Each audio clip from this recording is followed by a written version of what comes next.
Donc, en ce qui concerne les lettres d'appui, je voulais vous rappeler que chaque candidat doit vous déposer 2 lettres. Donc, pour chaque évaluateur, vous allez avoir la grille avec la première lettre ici en haut et la deuxième lettre ici en bas pour chacun des candidats. J'ai calculé de façon à ce que le total sur 5 points, qui est la valeur de la lettre numéro 1, s'additionne automatiquement dans la colonne totale des lettres avec celle de la valeur de la lettre 2 également sur 5 points. Donc, c'est le résultat de ces colonnes ici qui seront rapportées dans le fichier global final.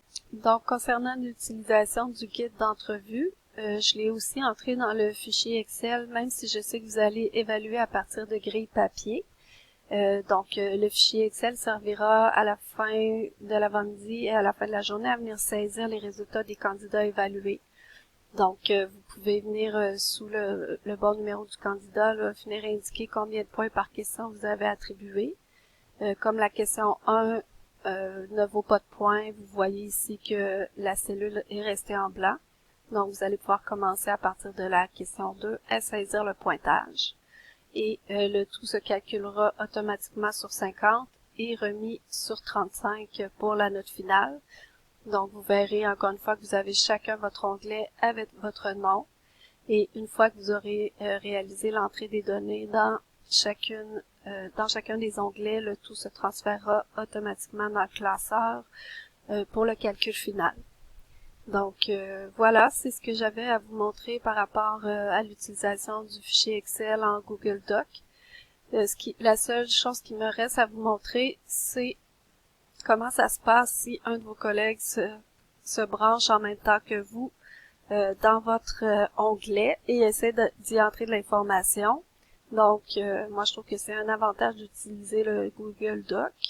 Par exemple, vous voyez ici que mon curseur bouge, donc moi, je suis l'encadré bleu. Et si je saisis des informations comme ça, on voit que les informations se rentrent à mesure. Mais je vois aussi qu'il y a une cellule qui est encadrée de rose. Donc ça indique qu'il y a quelqu'un ailleurs qui est connecté dans le fichier et qui est présentement en train de regarder le pointage dans mes onglets. Peut-être qu'il essaie aussi de rentrer des résultats. Donc, quand vous mettez le souris sur le milieu de cette cellule-là, vous voyez le nom de la personne qui va s'être connectée. Donc ici, c'est le nom de mon conjoint puisque pour vous faire la démonstration, je me suis connectée à l'aide de son compte. Donc, vous allez voir que si je vais dans son compte à lui, sur un autre ordinateur et que je rentre des informations, vous allez voir le curseur bouger et vous pourrez être en mesure d'écrire un courriel à ce candidat-là, à cet évaluateur-là pour lui dire de ne pas saisir des informations dans votre onglet. Donc, l'avantage, c'est qu'il n'y a pas de danger que tout le monde travaille dans les onglets des autres puisque vous allez voir à l'écran les modifications qui vont y être apportées.